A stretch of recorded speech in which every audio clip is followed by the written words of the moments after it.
What I'd like to discuss is the importance of providing good works and service to those around you and to the world at large. We have several billion people on the earth right now, and as we look at the newspapers or we read the newspapers, look at the news, watch the internet, what we see is a whole species of people crying out for some kind of sanity, um, some kind of cohesion, something to build them up, build their integrity up, something to sustain their dignity. They see all sorts of injustice around them, many within their own government. But if you have the desire to serve another person, to do good, do something good for them, it doesn't matter how small it is. Help them carry their groceries. Um, Help them paint a house, trim a tree, whatever it is. Invite the family over for supper. That is providing a service. And believe it or not, it is my belief that we as an entire species are craving that kind of attention more than ever. And it's not a prideful desire of attention. It is the desire to connect with another human being. And that is so critical for us as humans. It you look at other parts of the world that don't place the same kind of, I probably shouldn't say value on life, but they don't hold it in the same light as others. Okay, and so when you have a people that is oppressed or under a thumb, they desire that connectivity. They desire to know that there's another person out there who is willing to listen and comfort and provide you with uh, good deeds to uplift their spirits. This is something that I feel that we are um, severely underdeveloping in the world today, but at the same time we are excelling in the same capacity. We have many people who are out there daily providing charitable service, who are doing the simple things. It doesn't have to be manning a soup kitchen. It can be just that willing heart to go to an elderly neighbor and say, hey, let me mow your lawn. Don't worry about compensation. Let me mow your lawn. Or to sit next to a deaf or a mentally dysfunctioned child and to just talk to him. Say, hey, how's it going, bud? These things are needed more than ever. And I believe that all the daily opportunities that we see around us are God's way of communicating to us that, hey, I am giving you the opportunities to not only uplift yourself, but uplift others. Now do it. Go and do. I'm reminded of a man from history. His name is Lawrence of Arabia. I know it was a fairly common name back in my youth, but I think it's very understudied, this man. This British man was a friend to many Arab leaders. He was he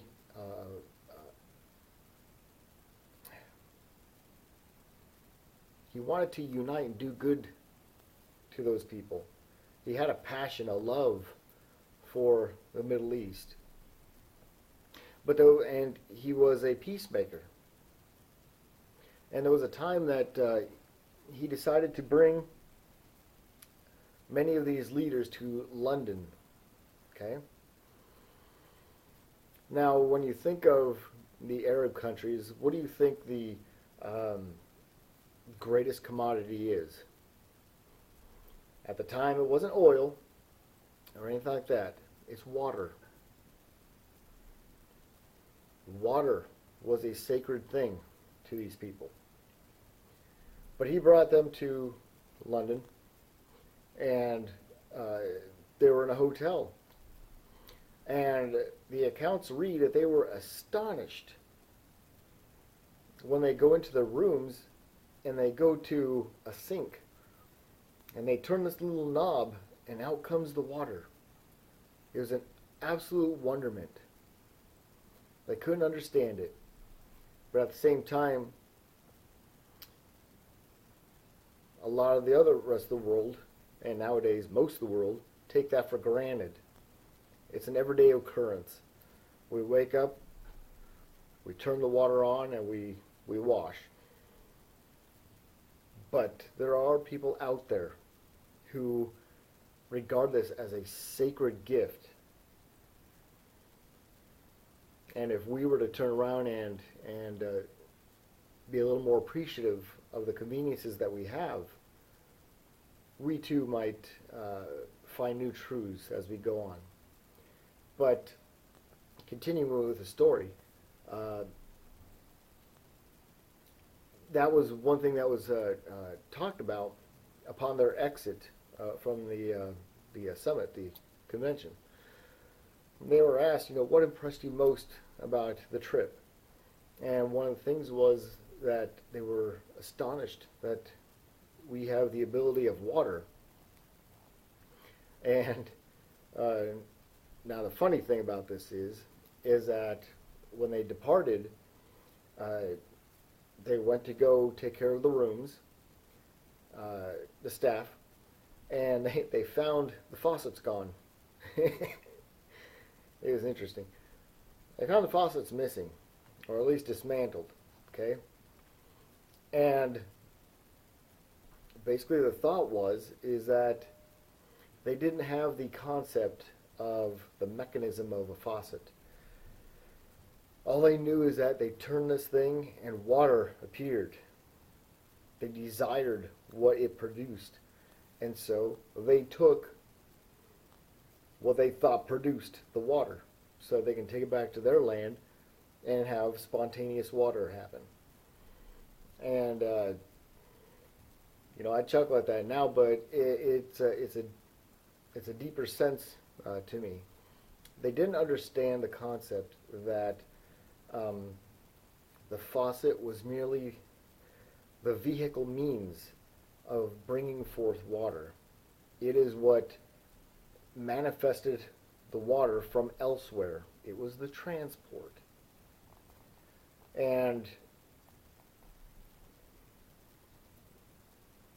But it helps us realize how important water was to them. And the same goes for, our good works, the good things that we do in our lives for other people. People desire it. And we are the faucet. We are the vehicle for it. At the root heart, why do we provide a good deed or a service to somebody? If you say for money, you're dead wrong, because that is not a sincere service. You do it because it makes you feel good to make somebody else feel good. It is a mutual blessing to serve. A mutual blessing. And it is something that is craved by millions and millions of people. And so, that is my challenge to people, is that we live in a very frustrating world to put the least on it. A very frustrating world in a very frustrating time. But we need to keep in focus that we have the power and the means to change our world. And most of all, to change how we view the world. We may not have immediate abilities to change whatever government you're in, or to change the prices at the grocery store. But through good works, you have the means and the power to change how you view the world. And there's basically two ways to do it. You can look at the world in a positive light, or you can look at it in a constant negative light. And if you've been on this earth for any period of time, you know that to think negative is a lot easier than being positive. Being positive takes more work, but it's worth it because the feeling is much more liberating. It provides more freedom. So the intent of this video is not, I guess it's cheesy. I don't care. Probably get 2 views on it, me included. But the object is to encourage you to provide service, loving service, sincere service, selfless service to others, so that you, your family, your community can be uplifted, so that you can become that faucet to something they desire most. Love and the ability to connect with another human being.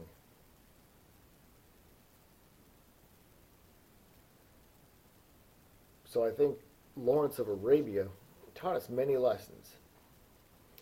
But for those of us who would like to look at a more deeper and spiritual meaning of things, he taught us a lot about the faucet and the means of providing something that scores of other people desperately desire. They desperately desire the wellspring of love, the wellspring of the knowledge that they matter to somebody. They mean something. And I've said it before, but we live in a very high-tech world. And technology is advancing at an unprecedented rate. Never before have we been so connected globally. But it is my firm belief that there has never been a time in history that we have ever felt more alone. And so, in order to enjoy the full benefits of technology, we need to get out there and allow our spirits to grow through providing service to somebody else, to extend love to somebody else, regardless of what they do, their habits, how they look, if they've even bathed for a month. I don't care if they even have teeth, because until we start looking at our neighbor of any age, any gender, with all their abnormalities, until we start looking at them as a fellow human being, worthy to be loved every bit as much as you, we will never get it. We will never get the reason why we're here. And it's a grand reason indeed. So I encourage you to study Lawrence of Arabia. Not only do we have the faucet to learn from, but he is a man who provided service and was well liked in the Arab community.